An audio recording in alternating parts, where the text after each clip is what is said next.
നമുക്ക് കണ്ടിട്ടില്ലേ ചില സ്ഥലങ്ങളിൽ കൺവെൻഷൻ സെൻ്ററിൽ വരുമ്പോൾ ഈ വാക്ക് കർത്താവിൻ്റെ ഈ വാക്കെടുത്തിട്ട് ഇവർ പൈസ ആൾക്കാർക്ക് കൂടെ കളക്ട് ചെയ്യാൻ വേണ്ടിയാണ് ഉപയോഗിക്കുന്നത് ചില ആൾക്കാർ. ഇതാണ് പരിശുദ്ധാത്മാവിലല്ലാതെ ഇത് മാറ്റി ഇൻ്റർപ്രട്ട് ചെയ്താൽ ഉണ്ടാകുന്ന കുഴപ്പങ്ങൾ ഇതാണ്. അതിനൊക്കെ ഈ സ്വതക്കാർ ചെയ്തോടെ ഒരു ബന്ധമില്ല. എന്താ വിഷയം എന്ന് വെച്ചാൽ കൊടുക്കുവിൻ നിങ്ങൾക്കും ലഭിക്കും. അത് പറഞ്ഞേ, കൊടുക്കുവിൻ നിങ്ങൾക്കും ലഭിക്കും. അപ്പം അത് കറക്റ്റാണല്ല? അതൊക്കെ അല്ലേ? കൊടുക്കുവിൻ അർത്ഥവും മനസ്സിലായി അല്ലേ? ഇനി ഈശോ എന്താ പറയണത്? അമർത്തി കുലുക്കി നിറച്ച് അളന്ന് അവൻ നിൻ്റെ മടിയിലോട്ട് ചൊരിയും. അപ്പോഴെന്താണ് ഇപ്പോൾ വ്യാഖ്യാനിച്ച് വരുന്നത്?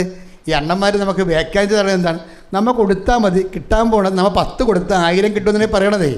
നടക്കത്തില്ല ഈ സംഭവം, വർക്കൗട്ട് ചെയ്യത്തില്ല. ഈ ചില അണ്ണന്മാർ ബൈബിൾ വ്യാഖ്യാനിക്കുന്നത് എന്താണ്? കൊടുക്കുവിൻ നിങ്ങൾക്ക് ലഭിക്കും. എങ്ങനെ? അമർത്തി കുലുക്കി നിറച്ച് അളന്ന് നിങ്ങളുടെ മടിയിലോട്ട് ചൊരിയും. അപ്പോഴെന്താ പറയണത്? നിങ്ങൾ സ്വസ്ത്രക്കാഴ്ചയുടെ പെട്ടി കാണുമ്പോൾ 10 രൂപ ഇട്ട് കഴിഞ്ഞാൽ നിങ്ങൾക്ക് വീട്ടിൽ ചെല്ലുമ്പോൾ 1000 കിട്ടുമെന്നാണ് ഈ ചേച്ചി ധരിച്ചു വെച്ചിരിക്കുന്നത്. ഇത് വർക്കൗട്ട് ചെയ്യത്തില്ല. എന്താ വർക്ക് ചെയ്യാത്തതിൻ്റെ കാരണം അവസാനം ഈശോ പറഞ്ഞിട്ടുണ്ട്. എന്താണ്? നിങ്ങൾ അളക്കുന്ന അളവുകോല് കൊണ്ട് തന്നെ നിങ്ങൾക്ക് അളന്ന് കിട്ടും. അപ്പോഴെന്താ പ്രശ്നം? കൊടുക്കുന്ന ആ കൊടുക്കുന്ന അനുപാതം അനുസരിച്ചായിരിക്കും നിങ്ങൾക്ക് അളന്ന് കിട്ടണമെന്നാണ് ഈ പറയണത്. നിങ്ങൾക്ക് ധാരാളമായിട്ട് അളന്ന് കിട്ടണമെന്നുണ്ടെങ്കിൽ നിങ്ങൾ ധാരാളമായിട്ട് കൊടുക്കേണ്ടി വരുമെന്ന വിഷയം. അല്ല 10 രൂപ ഇട്ടിട്ട് 50 രൂപ അടിച്ചു മാറ്റാൻ കർത്താവ് ഷോടതിക്ക് വന്നതല്ല ഇവിടെ. മനസ്സിലായില്ലേ? നടക്കത്തില്ല. കൊടുക്കുമെന്ന് നിങ്ങൾക്ക് ലഭിക്കുമെന്ന് വെച്ച് കഴിഞ്ഞാൽ ഇതിനകത്ത് വരുന്നൊരു വിഷയം ഈ നിഷ്കളങ്കത. എന്നുവെച്ചാൽ നമ്മുടെ ഭാഗത്തുനിന്ന് എന്തെങ്കിലും ഒരു ചവിട്ടിപ്പിടുത്തം ഇല്ലാത്ത രീതിയിൽ കർത്താവുമായിട്ട് എല്ലാ ഡീലിങ്സും നിഷ്കളങ്കമായിരിക്കണം. ഉടമ്പടിയിൽ ഇങ്ങനെ പൊട്ടിത്തെറിച്ച് കത്താനുള്ള ഏറ്റവും വലിയ മാർഗം ഡീലിങ്സ് നിഷ്കളങ്കമാക്കിയാൽ മതി, കളങ്കരഹിതമാകണം.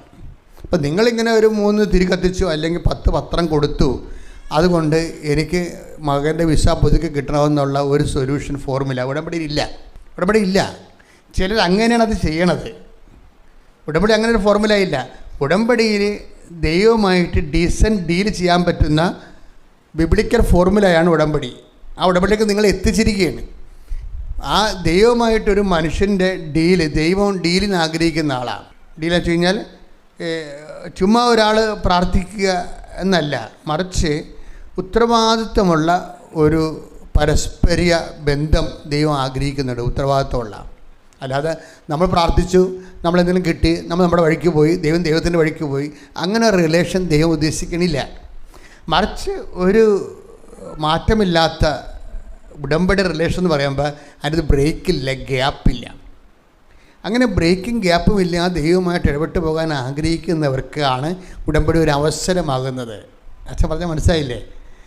ബ്രേക്കും ഗ്യാപ്പും ഇല്ലാതെ ദൈവമായിട്ട്. ഇപ്പം ഞാനൊക്കെ പണ്ട് ആഗ്രഹിച്ചിട്ടുണ്ട്, കർത്താവേ എപ്പോഴും കർത്താവുമായിട്ട് ജീവിക്കും. ഇപ്പം നിങ്ങളുമൊക്കെ, എൻ്റെ കാര്യം പോട്ടെ, നിങ്ങളുമൊക്കെ ധ്യാനം കൂടി നല്ല അപേക്ഷിക്കാൻ വരുമ്പോൾ നിങ്ങൾ വിചാരിക്കത്തില്ലേ, ഇനി നരകം പിടിച്ച വീട്ടിൽ ചെന്നാൽ ഇതൊക്കെ പോകുമെന്ന്? ഇല്ല, അത് ശരിയാണ്. ആ പണ്ടാരം പിടിച്ച നാത്തിനെ കാണുമ്പോൾ തന്നെ എൻ്റെ അഭിഷേകം മൊത്തം പോകുമെന്ന് പറയും. അങ്ങനെ പോണ അഭിഷേകമാണെങ്കിൽ അത് അഭിഷേകം അല്ലല്ലോ. അപ്പം നിങ്ങളും ആഗ്രഹിച്ചിട്ടുള്ളതാണ് ഇത്. പത്രോസിൻ്റെ കാലം മുതലുള്ള ഒരു ആധ്യാത്മികമായ അഭിനിവേശമാണ്. എന്താണ്? ഗുരു, നമ്മൾ ഇവിടെ ആയിരിക്കണത് നല്ലതാണ്. ഞങ്ങൾ 3 കൂടാരങ്ങൾ ഉണ്ടാക്കാം, ഒന്ന് അങ്ങയ്ക്ക്, ഒന്ന് മോശയ്ക്ക്. Take the word of God. So the hallelujah. Hallelujah, hallelujah, hallelujah. യേശുവേ നന്ദി, ഹല്ലേലൂയ, ഹല്ലേലൂയ, ഹല്ലേലൂയ, ഹല്ലേലൂയ, ഹല്ലേലൂയ. യേശുവേ ആരാധന, ആരാധന, ആരാധന. യേശുവേ നന്ദി, മഹത്വം, ഹല്ലേലൂയ, ഹല്ലേലൂയ. മർക്കോസ് 9:5. അപ്പോൾ പത്രോസ് യേശുവിനോട് പറഞ്ഞു, ഗുരു, നാം ഇവിടെ ആയിരിക്കുന്നത് നല്ലതാണ്. ഞങ്ങൾ 3 കൂടാരങ്ങൾ ഉണ്ടാക്കാം. ഒന്ന് നിനക്ക്, ഒന്ന് മോശയ്ക്ക്, ഒന്ന് ഏലിയായ്ക്ക്. അപ്പം മനുഷ്യൻ്റെ ഒരു ദൈവത്തിനെ അടുത്ത് അനുഭവിച്ചു കഴിഞ്ഞാൽ ഓട്ടോമാറ്റിക്കായിട്ട് മനുഷ്യന് ഉണ്ടാകുന്ന ആദ്യത്തെ അഭിവാഞ്ചയാണ് എന്താണ്? ഞങ്ങൾ ഈ സ്ഥലം ഇനി വിട്ടുപോകാതിരുന്നെങ്കിൽ, എപ്പോഴും കർത്താവിൻ്റെ ഈ അനുഭവം നമുക്ക് കിട്ടിയിരുന്നെങ്കിൽ. ഇത് മനുഷ്യൻ്റെ അടിസ്ഥാന അഭിവാഞ്ചയാണ്. നിങ്ങൾക്കൊക്കെ ഇത് പലപ്പോഴും തോന്നിയിട്ടുണ്ട്, ദൈവമേ വിട്ടുപോകാതിരുന്നെങ്കിലെന്ന്, ഈ അരൂപി നഷ്ടപ്പെടാതിരുന്നെങ്കിൽ. എൻ്റെ മക്കളെ, ഞാനും ഇങ്ങനെ ആഗ്രഹിച്ചിട്ടുണ്ട്. പക്ഷേ നമുക്കെല്ലാവർക്കും കൂടി ദൈവം തന്നിരിക്കുന്ന ഒരു ഉപാധിയാണ്. എന്താണ്? അതിനു വേണ്ടിയാണ് ഈ ഉടമ്പടി ഉള്ളത്. ഉടമ്പടിയിലുള്ള വിഷയം എന്ന് പറഞ്ഞു കഴിഞ്ഞാൽ നമുക്കതിൻ്റെ അകത്ത് വാഗ്ദാനമുണ്ട്. ഉടമ്പടിയിലായിരിക്കുന്ന വ്യക്തിയുടെ കൂടെ ദൈവം ഉണ്ടായിരിക്കും. എൻ്റെ മക്കളെ, നിങ്ങൾ ഉടമ്പടിയിലാകണമെന്നൊന്നുമില്ല. ആത്മാർത്ഥമായിട്ട് ഉടമ്പടി ചെയ്യണമെന്ന് വിചാരിച്ചാൽ മതി. അപ്പോൾ തന്നെ ദൈവം കൂടെ വരും. ഉടമ്പടിയുടെ ഒരു വിഷയം അതാ. നിങ്ങൾ ഉടമ്പടി ആകണമെന്നില്ല. നിങ്ങൾ ഉടമ്പടി എടുത്തിട്ടില്ലെന്ന് വിചാരിച്ചോ, പക്ഷേ എങ്ങനെയെങ്കിലും എൻ്റെ ദൈവമായിട്ട് എനിക്കൊന്ന് ജീവിക്കണം. അതിന് പറ്റിയ നടപടിയാണ് ഉടമ്പടി. അതുകൊണ്ട് ദൈവമേ, ഈ ഉടമ്പടി എന്നെ എടുക്കാനും അത് നന്നായി നടത്താനും എന്നെ അനുഗ്രഹിക്കണമേ, എൻ്റെ പോരായ്മകളെല്ലാം പരിഹരിക്കണമേ, എനിക്ക് ചെയ്ത് പൂർത്തിയാക്കാൻ കഴിയണമേ എന്നൊക്കെ ഒന്ന് ആത്മാർത്ഥമായിട്ട് ആഗ്രഹിച്ചാൽ തന്നെ ദൈവം കൂടെ വരും. അതെന്താ കാര്യം എന്നറിയാമോ? ഈ രാജേഷിൻ്റെ സാക്ഷ്യം കേട്ടാക്കും മനസ്സിലാവും. രാജേഷ് വൈഫ് ഉടമ്പടി എടുത്തതാണ്. അപ്പോൾ അവരുടെ പ്രശ്നമെന്ന് പറയണത്, അവർ 0- ഈ ആൾക്കാർ. ഇയാൾ ഭയങ്കര കുടിയാണ്. സന്ധ്യ ആകുമ്പോൾ കുടിക്കാൻ ഫുള്ളൊക്കെ പുള്ളി പറയുന്നുണ്ട്, ഒരു ഫുള്ളൊക്കെ എടുത്താൽ എനിക്ക് ഒന്നും ആകത്തില്ല, ഞാൻ പിന്നെയും കുടിച്ചുകൊണ്ടിരിക്കുമെന്ന്. വഴക്കും അടിയൊന്നുമില്ല, കുടി മാത്രമേ ഉള്ളൂ. വീട്ടുകാരെ ഉപദ്രവിക്കത്തൊന്നുമില്ല, വന്ന് മയങ്ങി അവിടെ ഇരിക്കുമെന്നേ ഉള്ളൂ. പിന്നെ ആൾ തളർന്ന് കിടന്ന് ഉറങ്ങുകയും ചെയ്യും. അതായത് ഒരു ഫുള്ളെന്ന് എനിക്കറിയാൻ പാടില്ല എൻ്റെ കണക്ക്.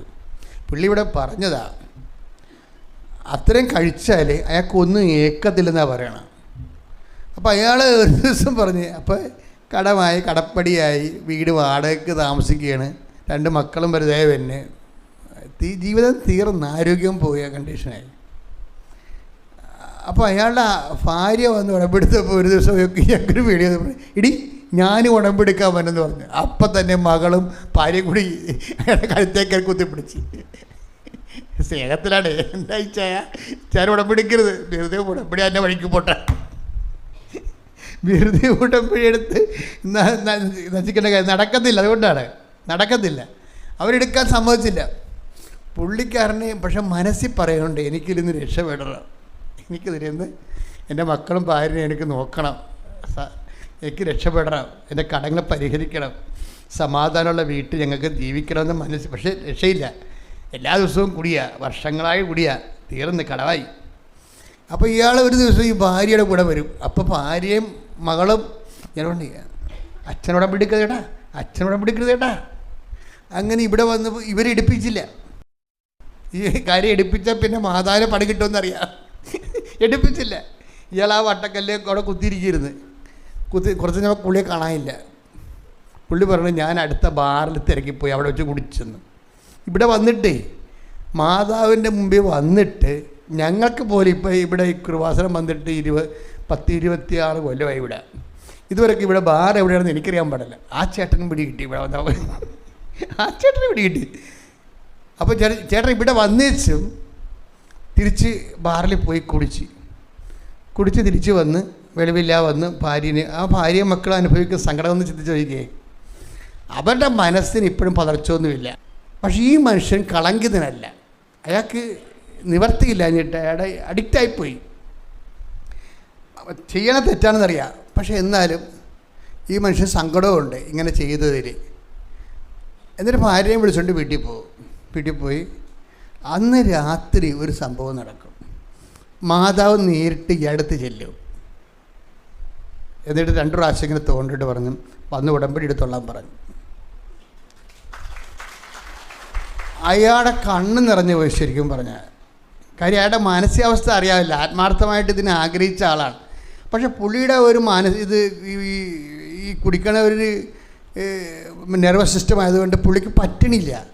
അപ്പോൾ അമ്മ അതാ സത്യാവസ്ഥ. അപ്പം കളങ്കിതനല്ല ആൾ, കളങ്കമില്ല, നിവർത്തിയില്ലാതെ ഇങ്ങനെ അവസ്ഥ വന്നതാണ്. അപ്പോൾ അമ്മ അത് മനസ്സിലാക്കിയിട്ട് പോയി വിളിച്ചുകൊണ്ട് വന്ന് വീട്ടിൽ നിന്ന്. ആ പിറ്റേ ദിവസം അയാൾ വന്ന് ഒറ്റയ്ക്ക് വന്ന് ഉടമ്പടി എടുത്ത് അയാൾ പറയാണ്, അമ്മ എന്നെ വിളിച്ചു, എന്നിട്ട് ഞാൻ അന്ന് വന്ന് ഉടമ്പടി എടുത്തു. ഞാൻ പിന്നെ 2 കൊല്ലമായിട്ട് ഇപ്പം അമ്മയുടെ കൂടെ മാത്രം ജീവിക്കുകയാണ്. ഇന്ന് വരെ ഞാൻ മദ്യപിച്ചിട്ടില്ല. നമ്മൾ ആ സാക്ഷ്യങ്ങൾ കേൾക്കുമ്പോഴേ ഒരു മനുഷ്യൻ എങ്ങനെയാണ്. അപ്പം എൻ്റെ മക്കളെ, നമ്മളൊരു കളങ്കിതനല്ലെങ്കിൽ ഉടമ്പടി പെട്ടെന്ന് കത്തും. എന്നാൽ ദൈവത്തിനൊരു പ്രശ്നം, ഈ കാഴ്ചയാണെങ്കിലും കളങ്കം ഉണ്ടെങ്കിൽ പണി അത് റിജക്റ്റാവും. ഇത് കായേൻ്റെ കാലം മുതൽ ഇങ്ങനെയാണ്. നമ്മളിപ്പോൾ നിങ്ങൾ ഉപവസിക്കുന്നുണ്ട് ഇല്ലേ? ഉപവസിക്കുന്നുണ്ട്, നിങ്ങൾ പത്രം കൊടുക്കുന്നുണ്ട്. ആരാണ് ഇതൊന്നും ചെയ്യാത്തത്? എല്ലാവരും ചെയ്യുന്നുണ്ട്. പക്ഷേ എവിടെയൊക്കെ കളങ്കം കിടക്കുന്നുണ്ട്, അത് നോക്കണം ഏതാണെന്ന്. നിങ്ങളുടെ കളങ്കം കിടക്കുന്നുണ്ട്. കളങ്കം കിടന്ന് ഇപ്പം ഞാനൊരു വചനം വായിക്കാം നിങ്ങളോട്. 22:21 ലേവ്യ പുസ്തകം. സ്തുതിക്കട്ടെ. ഹല്ലേലൂയ, ഹല്ലേലൂയ, ഹല്ലേലൂയ, ഹല്ലേലൂയ. യേശുവേ നന്ദി. ഹല്ലേലൂയ. ലേവ്യർ 22:21. ആരെങ്കിലും കർത്താവിന് നേർച്ചയും സ്വാഭീഷ്ട കാഴ്ചയും സമാധാന ബലിയായി അർപ്പിക്കുമ്പോൾ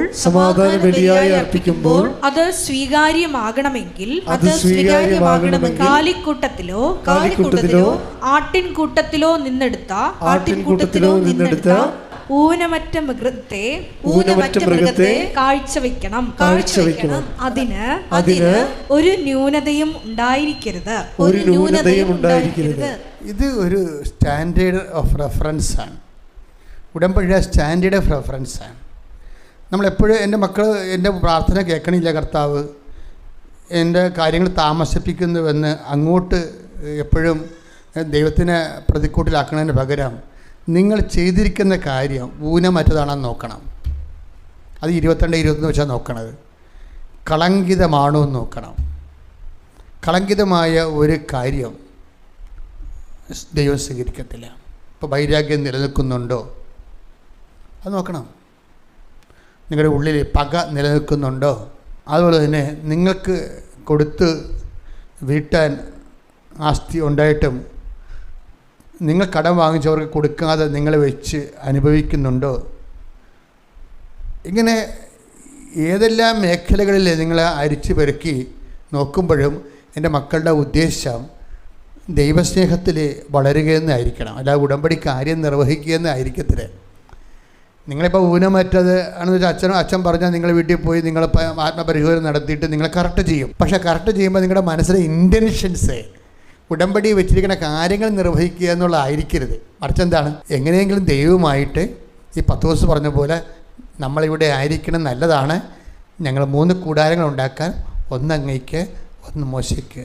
ഈ അനുഭവവും ഈ അനുഗ്രഹം വിട്ടുപോകാൻ ഇടയാക്കരുത്. അതായിരിക്കണം നമ്മുടെ ദൈവത്തിനോടുള്ള ബന്ധം. ഇപ്പോൾ എല്ലാവരും ആഗ്രഹിക്കുന്നത് ഉടമ്പടി 90 ദിവസമല്ലേ, അത് കഴിയുമ്പോൾ എന്തെങ്കിലും പിഴച്ചു പോയാലും കുഴപ്പമൊന്നും ഇല്ലല്ല. അപ്പം നിങ്ങളെങ്കിലും എങ്ങനെയെങ്കിലും വിട്ടുപോരാനാണ് ആഗ്രഹിക്കുന്നത്. ആൾക്കാർക്ക് വരുന്നൊരു അബദ്ധം അതാണ്. പക്ഷേ സത്യസന്ധമായ റിലേഷൻ ആണെങ്കിൽ പത്രോസ് പറഞ്ഞില്ലേ, ഞങ്ങളിവിടുന്ന് വിട്ടുപോകാതിരിക്കാൻ ഇടയാക്കണമെന്നാണ് പ്രാർത്ഥിക്കുന്നത്. അതാണ് വ്യത്യാസം. ആൾക്കാർ വിചാരിക്കണത് എന്താണ്, 90 ദിവസം കഴിഞ്ഞാൽ പിന്നെ 5:30 എഴുന്നേക്കേണ്ട കാര്യമില്ലല്ല, 6 എഴുന്നേറ്റാലും കുഴപ്പമില്ലല്ല, അങ്ങനെയാണ് ആൾക്കാർ ധരിക്കുന്നത്. അപ്പോൾ എങ്ങനെയെങ്കിലും വിട്ടുപോരാൻ, ഈ ഉടമ്പടി കാലം കഴിയുമ്പോൾ വിട്ടുപോരാനാണ് സാധാരണ ജഡികർ ആഗ്രഹിക്കുന്നത്. പക്ഷെ പത്രോസ് എന്താണ് ആഗ്രഹിക്കുന്നത്? ഞങ്ങൾ ഇവിടെ ആയിരിക്കുന്നത് നല്ലതാണ്, ഞങ്ങൾ 3 കൂടാരങ്ങൾ ഉണ്ടാക്കാം, ഒന്ന് അങ്ങയ്ക്ക്, ഒന്ന് മോശയ്ക്ക്, ഒന്ന് ഏലിയയ്ക്ക്. അപ്പോൾ ദൈവത്തിനെ കുറിച്ചാണ് പറയണതെല്ലാം, തന്നെക്കുറിച്ചല്ല പറയണത്. അപ്പം അതുകൊണ്ട് തന്നെ ഒന്ന് പ്രാർത്ഥിച്ച മക്കളെ, കർത്താവായ ദൈവമേ, ഉടമ്പടി ബന്ധത്തിന്റെ ഭാഗമായി ദൈവസ്നേഹത്തിൽ നിറഞ്ഞു കവിഞ്ഞ് അങ്ങയെ വിട്ടുപോരാതിരിക്കാനുള്ള ആത്മബന്ധത്തിന്റെ അഭിഷേകം ഞങ്ങൾക്ക് നൽകണമേ. ഞങ്ങളെ ദൈവസ്നേഹത്തിൽ വർദ്ധിപ്പിക്കണമേ. ശ്രുതികട്ടെ. ഹല്ലേലൂയ, മഹത്വം മഹത്വം യേശുവേ നന്ദി യേശുവേ മഹത്വം യേശുവേ ആരാധന. ഹല്ലേലൂയ ഹല്ലേലൂയ ഹല്ലേലൂയ.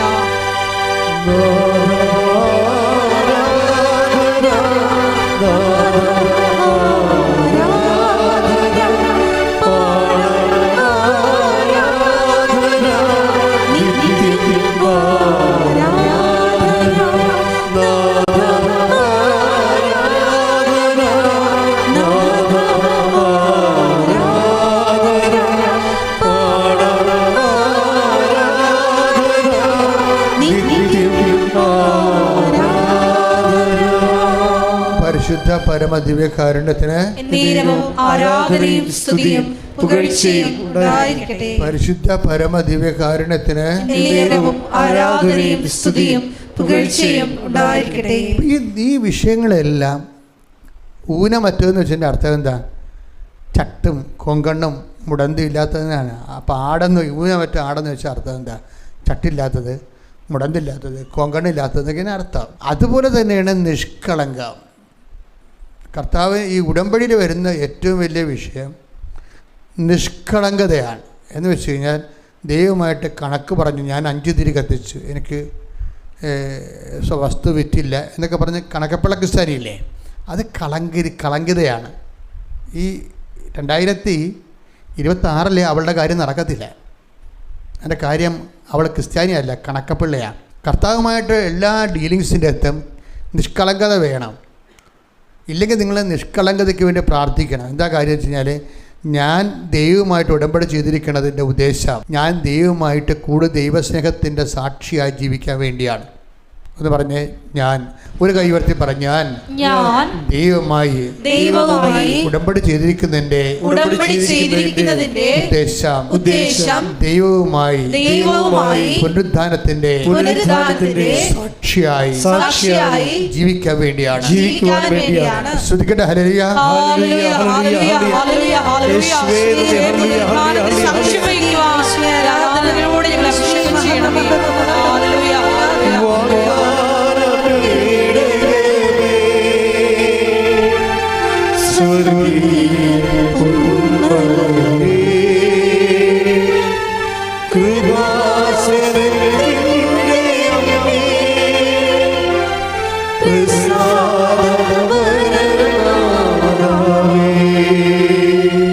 പരിശുദ്ധ പരമദിവ്യകാരുണ്യത്തിന് ആരാധനയും സ്തുതിയും പുകഴ്ചയും ഉണ്ടായിരിക്കട്ടെ. ഈ രാജേഷിൻ്റെ വിഷയം എന്താണെന്നറിയാമോ? ഇപ്പം രാജേഷിൻ്റെ അതായത് ഇയാളുടെ എനിക്ക് ഞാൻ കണ്ടൊരു മൗലികമായ ഒരു ഫീച്ചർ, ഈ മൗലികമായ ഒരു സ്വഭാവം എന്ന് കണ്ടത് കളങ്കമില്ലാത്തൊരവസ്ഥയാണ്. പുള്ളി മാതാവെന്ന് വെച്ചാൽ പിന്നെ ഉടമ്പടി എന്ന് പറയുമ്പോൾ അതിൻ്റേതായിട്ടുള്ള പാകതയോടെയാണ്. കാര്യം പുള്ളിക്കാരൻ 4:30 മണിക്ക് എഴുന്നേൽക്കും. 4:30 മണിക്ക് എഴുന്നേറ്റിട്ട് അദ്ദേഹം ബൈബിൾ വായിക്കും. 5:30 മണിയാകുമ്പോൾ അദ്ദേഹത്തിൻ്റെ നമ്മുടെ പ്രത്യക്ഷീകരണ പ്രാർത്ഥന കൂടിയ ശേഷം പുള്ളി വണ്ടിപ്പണിക്കാരനാണ്, ഡ്രൈവറാണ്, നല്ല ഡ്രൈവറാണ്. ഇപ്പോൾ വണ്ടി കഴുകണത് 5:30 മണിക്കുള്ള പ്രാർത്ഥന കഴിഞ്ഞിട്ടാണ്. പക്ഷേ 5:30 മണിക്കുള്ള പ്രാർത്ഥന കഴിഞ്ഞിട്ട് ഉടനെ വണ്ടി കഴുകത്തില്ല. അയാൾ പറയുന്നുണ്ട്, ഞാൻ എല്ലാവർക്കും ഈ പ്രാർത്ഥന ഷെയർ ചെയ്യുക, ലിങ്ക് കിട്ടുമ്പോൾ തന്നെ 5:30 തന്നെ 100 പേർക്ക് പുള്ളി ഷെയർ ചെയ്യും. അതാണ് വിഷയമെന്ന് പറയണത്. ദൈവമേ എന്നും പറഞ്ഞ് അങ്ങനെ ജീവിക്കുകയാണ്. അതിൻ്റെ അകത്ത് കളങ്കമില്ല. 100 പേർക്ക് ഷെയർ ചെയ്തിട്ടാണ് ഈ വണ്ടി കഴുകാൻ പോണത്. അപ്പോൾ വണ്ടി ഇപ്പോൾ ഉള്ള കുഴപ്പമെന്ന് വെച്ച് കഴിഞ്ഞാൽ വണ്ടി പഴയതായി. അപ്പോൾ അമ്മയോട് പറഞ്ഞു, എനിക്ക് വണ്ടി വേണമെന്ന് പറഞ്ഞു. വണ്ടി ഇല്ലാതെ ഇനി ജീവിക്കാൻ പറ്റത്തില്ലല്ലോ. പക്ഷേ വണ്ടി എന്ന് പറയുന്നത് വണ്ടിക്ക് 27 ലക്ഷം രൂപ ചിലവാകും. ഐക്രോസ് എന്ന് പറഞ്ഞ വണ്ടിയുണ്ട്. ഇപ്പോൾ അതിൻ്റെ ഉയർന്ന വണ്ടിയാണ് വന്നിരിക്കുന്നത്, ഹൈബ്രിഡ് എന്ത് വണ്ടി, അതിന് 27 ലക്ഷം രൂപ ചിലവാകും. ഇപ്പോൾ ബാങ്ക് ചെല്ലുമ്പോൾ ഉണ്ട്, ഇയാളുടെ ആസ്തി ഭദ്രതയെല്ലാം പരിശോധിച്ചിട്ട് ബാങ്കുകാരൻ പറഞ്ഞ് ലോൺ തരത്തില്ലെന്ന് പറഞ്ഞു. അപ്പോൾ ഇങ്ങനെ ഉടമ്പടി 4 പുതുക്കിയപ്പോൾ 4ാമത്തെ പുതുക്കത്തിൽ അമ്മയോട് പറഞ്ഞ് ലോണ് വേണം. ലോൺ അത്ര കാര്യം ഇങ്ങനെയുള്ള ആൾക്കാർ ഒത്തിരി കിടന്ന് കാറിക്കോയി പറയേണ്ട കാര്യമില്ല. അതെപ്പോഴും നമ്മുടെ പ്രാർത്ഥനയ്ക്ക് ഉണ്ടാകുന്ന വിഷയം, പ്രാർത്ഥന വെയിറ്റ് ഉണ്ടാകരുത്. ഈ സ്പോഞ്ച് എടുത്തിട്ട്, സ്പോഞ്ച് എന്ന് പറയുന്ന സാധനം ഒരു വെയിറ്റ് ഇല്ലാത്തതല്ലേ. പക്ഷേ അത് വെള്ളത്തിൽ മുക്കി കഴിയുമ്പോൾ ആ വെള്ളത്തിൻ്റെ വെയിറ്റ് ഉണ്ടാവും. പ്രാർത്ഥന ദൈവമായിട്ട് നല്ല ബന്ധമുള്ള ആൾക്കാരുടെ പ്രാർത്ഥനയ്ക്ക് വെയിറ്റ് കുറവായിരിക്കും. ഈ രാജേഷിൻ്റെ പ്രാർത്ഥനയ്ക്ക് വെയിറ്റ് കുറവാണ്. കാര്യത്ത് വേറെ ഒന്നും വെള്ളം കയറിയിട്ടൊന്നുമില്ല. കാര്യം അയാൾ കറക്റ്റായിട്ട് ഒന്നിനു വേണ്ടിയല്ലാതെ തന്നെ ദൈവത്തിന് വേണ്ടിയാണ് അയാൾ ഇതെല്ലാം ഉടമ്പടി ചെയ്യണത്. നമുക്കൊരു പ്രശ്നം വന്നിരിക്കുന്നത് ചിലർക്കെങ്കിലും അവർ ഓരോ വിഷയത്തിന് വേണ്ടിയാണ് ഉടമ്പടി ചെയ്തിരിക്കുന്നത്. അപ്പം അവരൊന്ന് റീതിങ്ക് ചെയ്യണം, നല്ലതാണ്. ഒന്നിനു വേണ്ടി നമ്മൾ ഉടമ്പടി ചെയ്യണത് എന്തിനാണ്? ദൈവത്തിന് വേണ്ടിയാണ്. ദൈവവുമായിട്ട് നമ്മൾ സാക്ഷിയായിട്ടും ദൈവത്തിൻ്റെ മഹത്വത്തിനും ദൈവത്തിൻ്റെ സ്നേഹത്തിൻ്റെ സാക്ഷിയായിട്ട് ജീവിക്കാൻ ഇപ്പം നിങ്ങളോട് ആരെങ്കിലും ചോദിക്കണേ എന്തിനാണ് ഉടമ്പടി ചെയ്തത്? അതേ മകൾക്ക് അപ്പം 14 വയസ്സായില്ലേ, അതാണ് ഉടമ്പടി ചെയ്യേണ്ട കാര്യം. അതാണ് പ്രശ്നം. അതാണ് ഇതിന് വെയിറ്റ് വെച്ചിരിക്കുന്നത്. പൊങ്ങാത്തതിൻ്റെ കാര്യം ഇതാണ്. ഇപ്പം നിങ്ങൾ പള്ളി ചെല്ലുമ്പോൾ ചോദിക്കുമ്പോൾ നിങ്ങൾ ഇത് ഇല്ലായിരുന്നല്ലേ, എവിടെ പോയിരുന്നു? കൃപാസനത്തിൽ പോയിരുന്നു. ആ ഉടമ്പടി ചെയ്തല്ലേ. എന്തിനാണ് ഉടമ്പടി ചെയ്തേ? അതേ മകൾക്ക് 34 വയസ്സായില്ലേ, അപ്പം തീർന്നു. ആ ഉടമ്പടിയുടെ കാര്യം പോയി. എന്താ അത് വെയിറ്റായി. നിങ്ങൾ ആ ഉടമ്പടി ചെയ്യുമ്പോൾ അതിൻ്റെ അടിസ്ഥാനം എന്ന് പറയണത് ദൈവത്തിന് വേണ്ടി ജീവിക്കാനാണ് ഉടമ്പടി ചെയ്തതെന്ന് പറഞ്ഞ് ഞാൻ ഒരു കൈ ഉയർത്തി പറഞ്ഞു, ഞാൻ ഉടമ്പടി ചെയ്തത് ദൈവത്തിൻ്റെ സ്നേഹത്തിൻ്റെ വക്താവായി പ്രേക്ഷിതനായി ജീവിക്കാനാണ്. കർത്താവേ, എൻ്റെ ഉടമ്പടി ജീവിതത്തെ പരിശുദ്ധാത്മ നൽകി പരിപോഷിപ്പിക്കണമേ. ശ്രുതികട ഹല്ലേലൂയ, ഹല്ലേലൂയ, ഹല്ലേലൂയ, ഹല്ലേലൂയ, ഹല്ലേലൂയ. യേശുവേ നന്ദി, ഹല്ലേലൂയ, ഹല്ലേലൂയ, ഹല്ലേലൂയ. പിതാവേ നന്ദി, പിതാവേ മഹത്വം, പിതാവേ ആരാധന. ഹല്ലേലൂയ. അതുകൊണ്ടോളം പോരായേ, അരയോളം പോരായേ, അതുകൊണ്ടോളം പോരായേ, അരയോളം പോരായേ, നീതിയില്ലാതെ കിടന്നാവരുതേ, ഓ നീതിയില്ലാതെ കിടന്നാവരുതേ, പരിശുദ്ധാത്മാവേ, പരിശുദ്ധാത്മാവേ, അളവില്ലാതെ നിറയണമേ, പരിശുദ്ധാത്മാവേ, പരിശുദ്ധാത്മാവേ, അധികമായി നിറയണമേ. പരിശുദ്ധ പരമ ദിവ്യകാരുണ്യത്തിന് ഉഷാറായിട്ട് പരിശുദ്ധ പരമ ദിവ്യകാരുണ്യത്തിന് അത് മുട്ടോളം പോരായേ. പരിശുദ്ധ പരമ ദിവ്യകാരുണ്യത്തിന് ശ്രുതികട ഹല്ലേലൂയ. അത് മുട്ടോളം പോരായേ, അരയോളം പോരായേ, അത് മുട്ടോളം പോരായേ, അരയോളം പോരായേ, നീതിയില്ലാതെ കിടന്നാവരുതേ, ഓ നീതിയില്ലാതെ കിടന്നാവരുതേ. ഈ മുഴക്കം പോലെ ശ്രുതിക്കട്ടെ ഹല്ലേലൂയ. അതുകൊണ്ടോളം പോരായേ, അരയോളം പോരായേ, അതുകൊണ്ടോളം പോരായേ, അരയോളം പോരായേ, നീതിയില്ലാതെ കിടന്നാവരുതേ, ഓ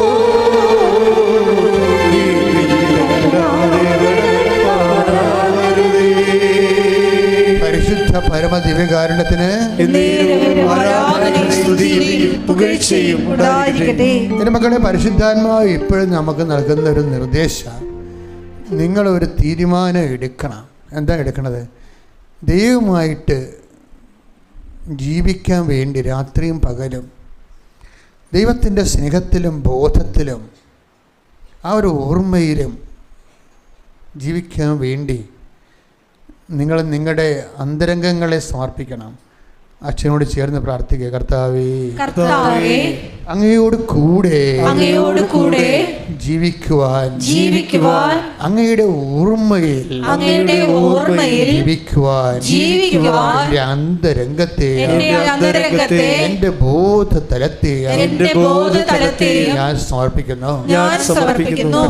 കർത്താവേ, അങ്ങയുടെ വിശുദ്ധ രക്തത്താൽ ബോധതലങ്ങളെ അഭിഷേകം ചെയ്യണം. ഞാൻ നവീകരിക്കട്ടെ. ഞാൻ അങ്ങയുടെ നിഷ്കളങ്കമായ ദൈവ പൈതലായി രൂപാന്തരപ്പെടട്ടെ. ഞാൻ അങ്ങയുടെ നിഷ്കളങ്കമായ ദൈവ പൈതലായി രൂപാന്തരപ്പെടട്ടെ. രൂപാന്തരപ്പെടുത്തണമേ. ശ്രുതികട ഹല്ലേലൂയ,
പരിശുദ്ധാത്മാവേ അളവില്ലാതെ നിറയണമേ. പരിശുദ്ധാത്മാവേ പരിശുദ്ധാത്മാവേ അധികമായി നിറയണമേ. പരിശുദ്ധാത്മാവേ പരിശുദ്ധാത്മാവേ അളവില്ലാതെ നിറയണമേ. പരിശുദ്ധാത്മാവേ പരിശുദ്ധാത്മാവേ അധികമായി നിറയണമേ. അത് മുന്നോളം പോരായേ അരയോളം പോരായേ. അത് മുന്നോളം പോരായേ അരയോളം പോരായേ. നീ നീതിയല്ലാതെ കടൽ പാറരുതേ. ഓ നീ നീതിയല്ലാതെ കടൽ പാറരുതേ. പരിശുദ്ധ പരമദിവ്യകാരുണ്യത്തിന് നേരവും ആരാധനയും സ്തുതിയും പുകഴ്ചയും ഉണ്ടാകട്ടെ. ഞാൻ എപ്പോഴും എന്നിലൂടെ ഇപ്പോഴ് ഈശോ ചെയ്തുകൊണ്ടിരിക്കുന്നത്, ഞാൻ കരുതുന്നത് നിങ്ങളുടെ level of love of God ഉയർത്തിയെടുക്കുന്നതിന് വേണ്ടിയുള്ള നടപടിക്രമങ്ങളാണ്. നിങ്ങളുടെ ദൈവസംഘത്തിൻ്റെ നിലവാരങ്ങൾ നിങ്ങളുടെ നിഷ്കളങ്കമായ പ്രവർത്തനങ്ങളിലൂടെ ഉയരുമെന്നാണ് ഈ രാജ്യത്തിൻ്റെ സാക്ഷ്യം നമ്മൾ പറയണത്. നിങ്ങളുടെ നിഷ്കളങ്കമായ കമ്മിറ്റ്മെൻറ്റിലൂടെ നിങ്ങളുടെ ദൈവസംഘത്തിൻ്റെ നിലവാരങ്ങൾ കൂടും. അങ്ങനെ കൂടിയാലുള്ള ഗുണം എന്താ? ഇപ്പോൾ ഈ രാജേഷിൻ്റെ കാര്യം തന്നെ എടുക്കുക. അയാൾ ചെയ്തുകൊണ്ടിരിക്കുന്നത്, അയാൾ തമിഴ്നാട്ടിലാണ് വണ്ടി ഓടിച്ചു പോണത്. അപ്പോൾ തമിഴ്നാട്ടിൽ ട്രാവലേഴ്സിനെയും കൊണ്ട് പോകുമ്പോൾ അദ്ദേഹം ചെയ്യണം എന്താണെന്ന് വെച്ച് കഴിഞ്ഞാൽ, ഇവിടുന്ന് അവിടം വരെ കേൾക്കണത് എന്താണ്? സാക്ഷ്യങ്ങളാണ് കേൾക്കണത്. അതാണ് ഒരു വിഷയം. ഉടനെ എടുത്ത് 2 സിനിമാ പാട്ടെടുത്ത് ഇടത്തില്ല. ഇതൊരു ജീവിതശൈലിയാണ്. ഉടമ്പടി എന്ന് പറഞ്ഞൊരു ജീവിതശൈലിയാണ്. നമ്മൾ ചിലപ്പോൾ പ്രാർത്ഥനയൊക്കെ ഇടുമായിരിക്കും, തുടങ്ങുമ്പോൾ ഇടും, പിന്നെ സിനിമാ പാട്ടെടുത്തിടും. ജഡികരുടെ ഒരു പ്രശ്നം അതാ. നമ്മൾ ജഡികരാണ് ആത്മീയരാണെന്ന് അറിയണമെന്നുണ്ടെങ്കിൽ ആത്മീയ കാര്യങ്ങൾ കേൾക്കുമ്പോൾ നമുക്ക് ഓക്കാനം വരും. അപ്പോൾ നമുക്കറിയണം ജഡികരാണെന്ന് നിങ്ങൾ ആത്മീയരാണെന്ന് അറിയണമെന്നുണ്ടെങ്കിൽ ആത്മീയ കാര്യങ്ങൾ കേൾക്കുമ്പോൾ ഓക്കാനം വരും. അപ്പോൾ ആദ്യം നമ്മൾ കൊന്ത എടുത്തിട്ട് നമ്മളൊരു നല്ല വഴിക്ക് പോകല്ലേ എന്നാൽ കൊന്ത ഇട്ടേക്കാന്ന്. കൊന്ത ഇട്ട് കഴിഞ്ഞിട്ട് പിന്നെ എന്താണ്? പിന്നെ ഇടണത് പിന്നെ വല്ല വളിച്ച പൊളിച്ച സിനിമാ പാട്ട് വിടും. അപ്പോൾ നിങ്ങൾ ജഡികരാണ്. രാജേഷ് ജഡികനല്ല, ആത്മീയനാണ്. ഇപ്പം ബൈബിളിൽ എപ്പോഴും ഈ പൗലോസപ്പോസിൻ്റെ കാലം വരുമ്പോൾ ജനങ്ങളെ 2 തിരിക്കും, ജഡികരും ആത്മീയരും എന്ന്. Take the word of God. ശ്രുതിക്കട്ടെ ഹല്ലേലൂയ ഹല്ലേലൂയ ഹല്ലേലൂയ ഹല്ലേലൂയ. യേശുവേ നന്ദി. ഹല്ലേലൂയ ഹല്ലേലൂയ ഹല്ലേലൂയ ഹല്ലേലൂയ ഹല്ലേലൂയ ഹല്ലേലൂയ ഹല്ലേലൂയ. യേശുവേ ആരാധന ആരാധന ആരാധന ആരാധന. യേശുവേ നന്ദി. മഹത്വം മഹത്വം.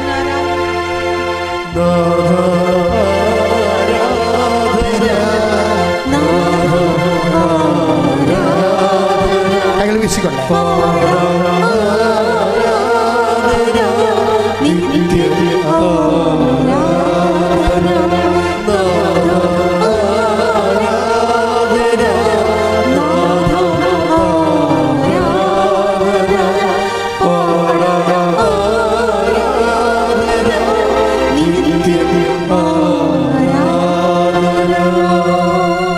കൊറിന്തോസ് 2:14. 1 കൊരിന്ത്യസ് 2:14.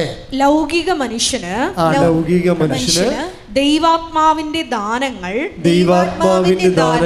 ഭോഷത്വമാകയാൽ അവനത് സ്വീകരിക്കുന്നില്ല. ഈ ദാനങ്ങൾ ആത്മീയമായി വിവേചിക്കപ്പെടേണ്ടവയാകയാൽ അവ ഗ്രഹിക്കാനും അവന് സാധിക്കുന്നില്ല.